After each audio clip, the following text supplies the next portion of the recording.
हिवाळ्याच्या दिवसात गरमागरम कढीचा तर स्वादच वेगळा. तर स्वागत आहे तुमचं माझ्या चॅनलमध्ये. आज आपण पाहणार आहोत गरमागरम महाराष्ट्रीयन स्टाईल ताकाची कढी. त्यासाठी मी 1 वाटी दही घेतलेला आहे, त्यात 2 चमचे बेसन पीठ टाकून घेतलेलं आहे आणि त्याला छान असं मिक्स करून घ्यायचं आहे.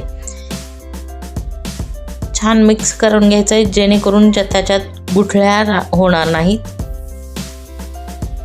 छान असं मिक्स करून घ्यायचं आहे. पाहू शकता छान मिक्स करून घेतलेलं आहे. आता मी त्यात 1 ग्लास पाणी टाकलेलं आहे.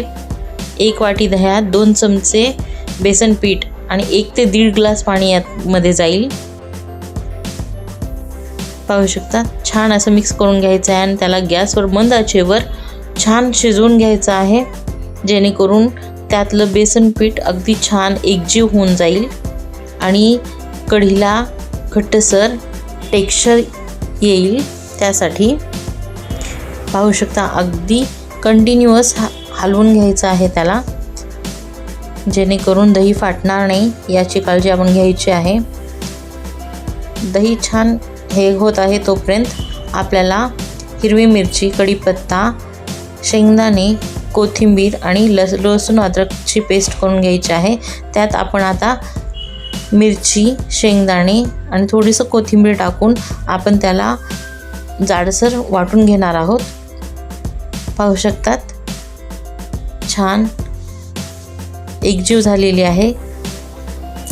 ताकात आता आपण हळद, चवीपुरतं मीठ आणि आता आपण मगाशी केलेलं हिरव्या मिरची, शेंगदाणे आणि थोडीशी कोथिंबीर घालून त्याचं ओबडधोबड करून वाटण केलेलं होतं ते मी आता त्यात मिक्स करून घेणार आहे आणि त्याला छान असं घट्टसर शिजवून घेणार आहे जेणेकरून पीठ छान शिजलं जाईल. अगदी मंद आचेवर कंटिन्युअस हलवत त्याला आपल्याला छान शिजवून घ्यायचं आहे. पाहू शकतात कलर चेंज झालेला आहे. हळदीमुळं अगदी अप्रतिम असा कलर आलेला आहे. पाहू शकतात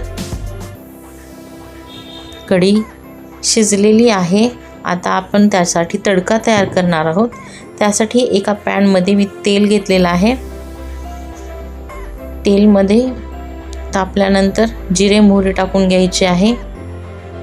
कढीपत्ता टाकून घ्यायचा आहे. त्याचबरोबर आपल्याला लसूण अद्रकची पेस्ट केलेली टाकून द्यायची आहे आणि छान जरा स्टर करून.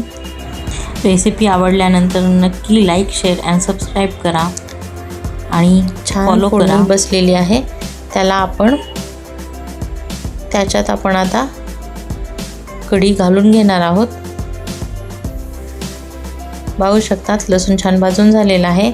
आता आपण त्यात शिजवलेली कढी घालून घ्यायची आहे. पाहू शकता अगदी मस्त अशी फोडणी बसलेली आहे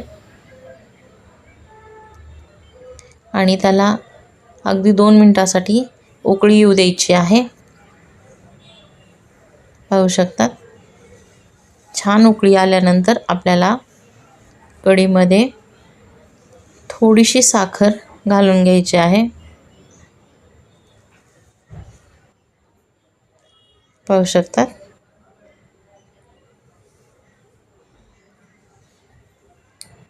कढीला उकळी येत आहे. आता आपण त्यात थोडीशी साखर टाकून घ्यायची आहे जेणेकरून आंबटपणाला ते बॅलन्स करेल आणि त्याचबरोबर कोथिंबीर टाकून सर्व करायला रेडी आहे गरमागरम स्वादिष्ट अशी महाराष्ट्रीयन स्टाईल ताकाची कढी. नक्की करून पहा.